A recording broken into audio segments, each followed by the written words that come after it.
May 19, 1940. France is falling. In just 2 weeks, Adolf Hitler's war machine has shattered the supposedly impregnable French defenses. The Maginot Line bypassed, the French army routed, the British Expeditionary Force surrounded. Over 400,000 Allied soldiers are trapped against the cold waters of the English Channel, squeezed into a shrinking pocket around the French coastal town of Dunkirk. German Panzer divisions are closing in for the kill. Victory is within arm's reach. The war could be over in days. But then, Hitler does something that defies all military logic. He orders his tanks to stop. This is the story of the Halt Order that changed the course of World War II, the decision that saved an army, and the mistake that may have cost Hitler the entire war. To understand the magnitude of this decision, we need to go back 2 weeks, to the beginning of what the world would come to call the Blitzkrieg.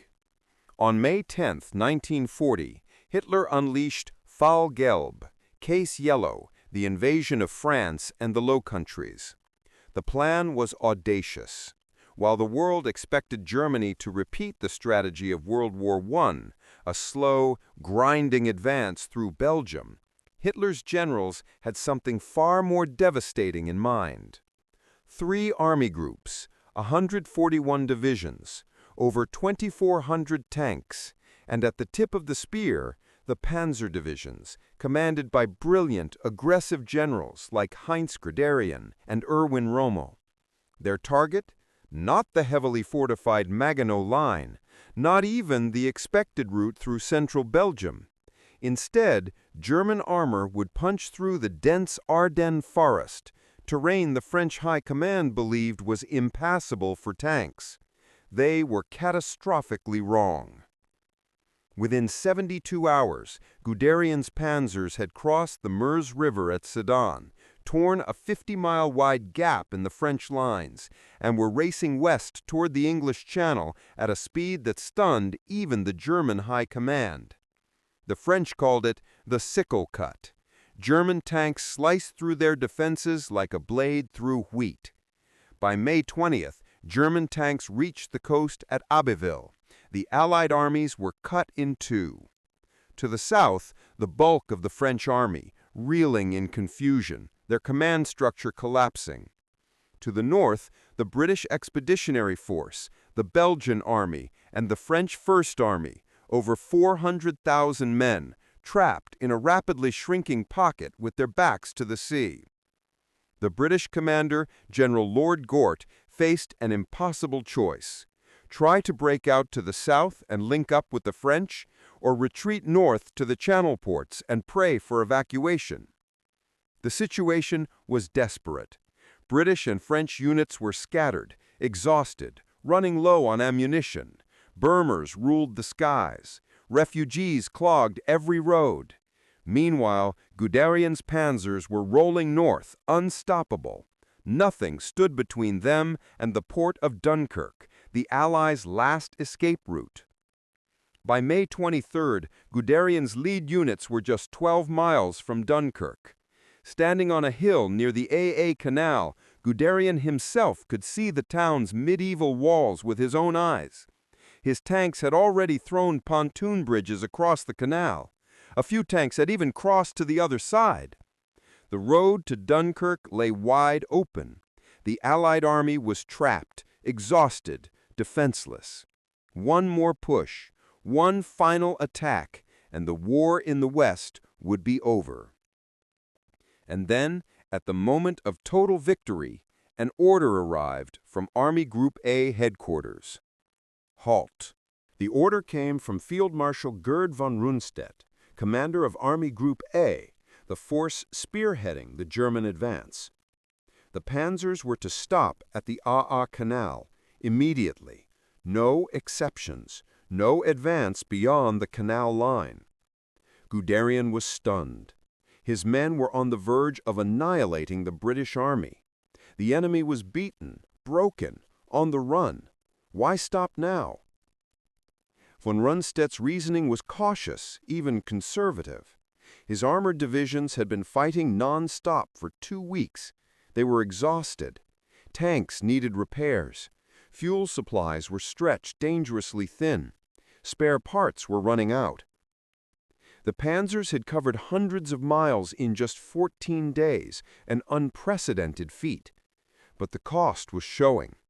Tanks broke down. Crews collapsed from exhaustion. Supply lines struggled to keep up. Worse, the terrain ahead, the marshes and waterlogged fields around Dunkirk, was unsuitable for armor. Von Rundstedt had fought in this same region during World War I. He knew how treacherous the ground could be. He'd seen entire armies swallowed by mud. And there was one more concern: the British counterattack at Arras on May 21st. Though small in scale, just 2 British tank battalions supported by French units, the Arras counterattack had briefly punched through German lines and sent shockwaves through the German command. Erwin Rommel himself had been forced to organize a desperate defense, personally directing anti-aircraft guns to fire at British tanks at point-blank range. For a few terrifying hours, it seemed the German advance might collapse.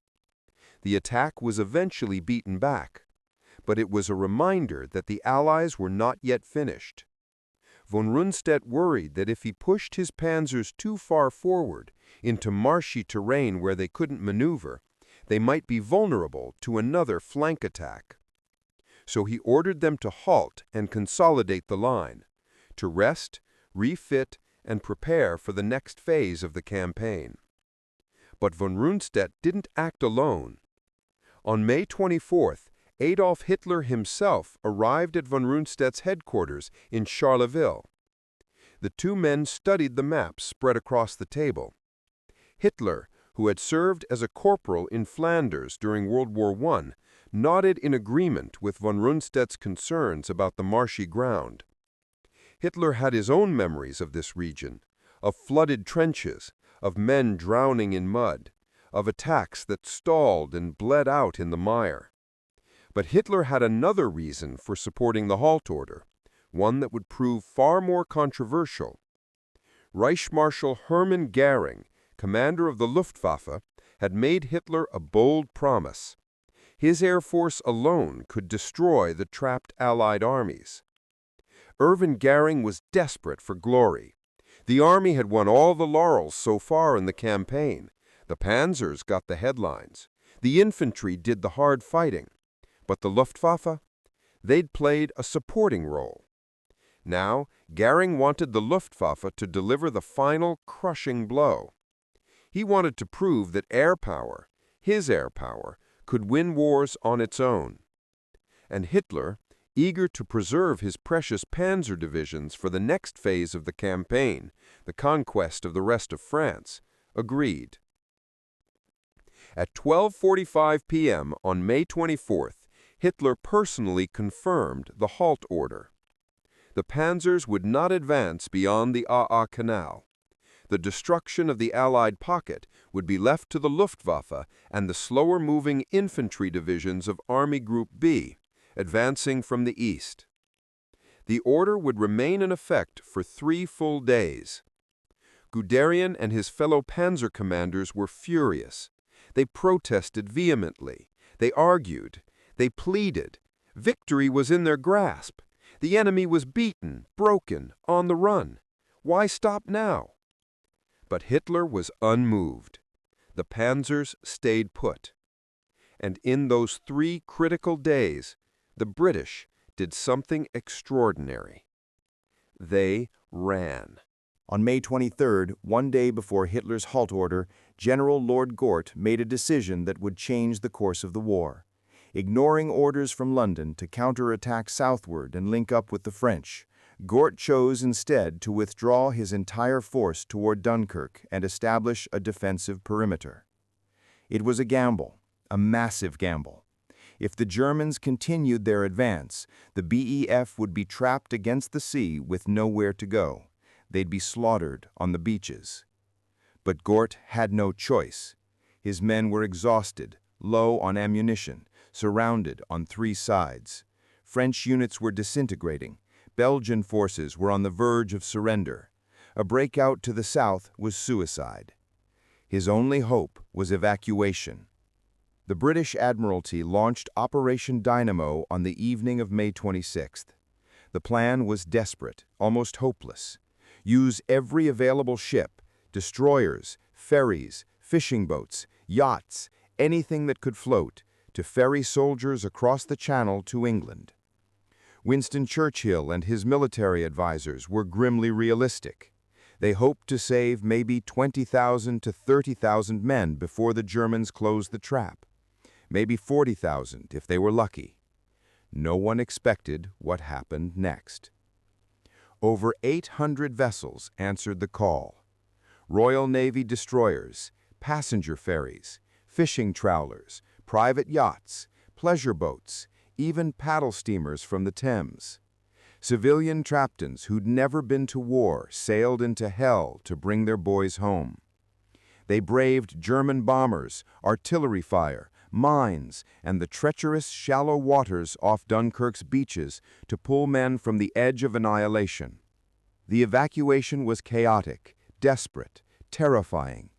Men waded into the surf, up to their necks, waiting for boats. Some drowned in the attempt. Others lined up for hours, sometimes days, on Dunkirk's single usable pier, a narrow stone breakwater barely wide enough for 2 men to walk side by side. The German Stukas screamed overhead, dropping bombs. The explosions were deafening. Ships burst into flames and sank. Bodies floated in the water. The sky was black with smoke. But the little boats kept coming. On the first day, only 7,669 men were evacuated. It wasn't enough. At that rate, the entire army would be captured before half of them got off the beach. But by the second day, the numbers grew, then doubled, then tripled. The Luftwaffe, despite Goering's boasts, could not stop them. Bad weather grounded German planes for crucial hours. Cloud cover protected the ships. The RAF fought desperately to provide air cover, losing dozens of fighters in brutal dogfights over the Channel. And the shallow waters made it impossible for German bombers to sink the small boats effectively. Bombs that would have destroyed a destroyer simply buried themselves in the sand and exploded harmlessly when they struck a wooden fishing trawler in 2 feet of water. Meanwhile, the British and French soldiers on the perimeter fought with desperate courage, holding back wave after wave of German infantry attacks long enough for the evacuation to continue. They fought in burning towns, in trenches, in ruined farmhouses. They ran out of ammunition and fought with bayonets. They held the line. And the Panzers, they remained frozen at the Canal, waiting for orders that didn't come. It wasn't until the evening of May 26th, 2 full days after the Halt Order, that Hitler finally rescinded it. By then, it was too late. The Allies had used those precious 48 hours to build a defensive line strong enough to hold off the renewed German assault. Trenches were dug, anti-tank guns were positioned, artillery was registered on key approach routes. The perimeter was fortified. The Panzers, when they finally advanced, found themselves facing entrenched infantry, anti-tank guns, and flooded fields that bogged down their armor. They attacked, they pushed, they died, but they couldn't break through. The final evacuation continued until June 4th. When the last British destroyer pulled away from Dunkirk's burning harbor, the numbers were staggering. 338,226 Allied soldiers had escaped. 2/3 of them were British. The rest were French, Belgian, and other Allied troops. An entire army saved. The escape was not without cost. The British Expeditionary Force left behind nearly all of its heavy equipment: tanks, artillery, vehicles, ammunition, supplies. Thousands of tons of materiel littered the beaches and roads around Dunkirk. Over 68,000 British soldiers were killed, wounded, or captured during the entire French campaign. Thousands more French soldiers were left behind to become prisoners of war. Many endured brutal treatment and forced marches into Germany. Some never made it home. When German troops finally entered Dunkirk on June 4th, they found the town in ruins, buildings smoldering, streets filled with debris, the harbor wrecked. But the beaches were empty. One German commander wrote in his diary, "The town and the coast are in our hands, yet British and French troops gone." It was a stunning reversal, a miracle.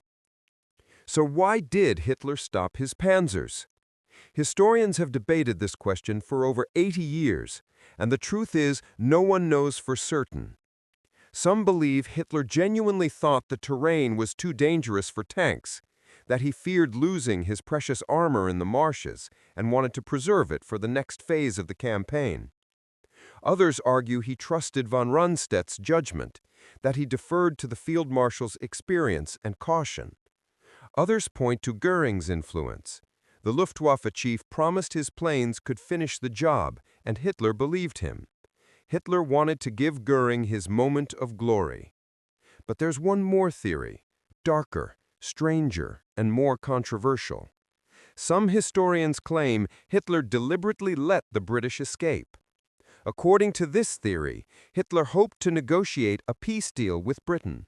He admired the British Empire. He believed the German and British peoples were racially and culturally linked, both Aryan nations that should be allies, not enemies. One witness, General Hans Jeschonek, reportedly overheard Hitler say, "The Führer wants to spare the British a humiliating defeat." Hitler later told a close friend, "The blood of every single Englishman is too valuable to shed. Our two peoples belong together racially and traditionally. This is and always has been my aim." If this is true, then the Halt Order was not a mistake, it was a calculated political gamble. Hitler thought that by sparing the British Army, by allowing them to escape with their lives, he could convince Churchill to negotiate and end the war in the West. He believed Britain would see reason, that they'd recognize Germany's dominance on the continent, that they'd make peace and let him turn east toward his true goal, the destruction of the Soviet Union. He was catastrophically wrong. On June 4, 1940, Winston Churchill stood before the House of Commons and delivered one of the most famous speeches in history. "We shall fight on the beaches," he thundered. "We shall fight on the landing grounds. We shall fight in the fields and in the streets. We shall fight in the hills. We shall never surrender." The evacuation of Dunkirk, what Churchill called a miracle of deliverance, became a rallying cry for Britain. Yes, the British had lost the battle for France. Yes, they'd been driven from the continent. Yes, they'd left behind mountains of equipment. But they had saved their army, and with it, they saved hope. Those 338,000 men would go on to form the core of the force that would one day return to Europe and liberate it. Many of the soldiers who waded into the cold water at Dunkirk would return 4 years later on the beaches of Normandy. They'd storm ashore at Gold, Juno, and Sword. They'd fight their way through hedgerows and villages. They'd march all the way to Berlin. The tanks and equipment left behind? Britain replaced them. Factories roared to life. American Lend-Lease poured in weapons. The British war machine, battered but unbroken, rebuilt itself. And Hitler? He never got his negotiated peace. Instead, Britain fought on, alone, through the dark summer of 1940, through the Blitz, through the Battle of Britain. German bombers pounded London night after night, but Britain did not break. And in doing so, they kept the flame of resistance alive until the Soviet Union and the United States entered the war. Heinz Guderian, the Panzer general who had stood 12 miles from Dunkirk and watched victory slip away, later called Hitler's Halt Order, quote, one of the most disastrous decisions of the entire war, unquote. He was right. If Hitler had unleashed his tanks, the British Expeditionary Force would have been annihilated. Britain might have been forced to sue for peace. The Second World War might have ended in 1940, with Nazi Germany triumphant across Europe. But Hitler hesitated. For 3 days, the Panzers sat idle. And in those 3 days, 338,000 men escaped to fight another day.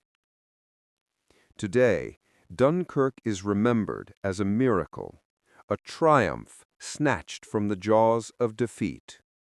But it was also a warning, a reminder of how close the world came to a very different outcome. One decision, one halt order, 3 days, and the course of history changed forever. Sometimes the greatest victories are born not from what we do, but from what our enemies fail to do.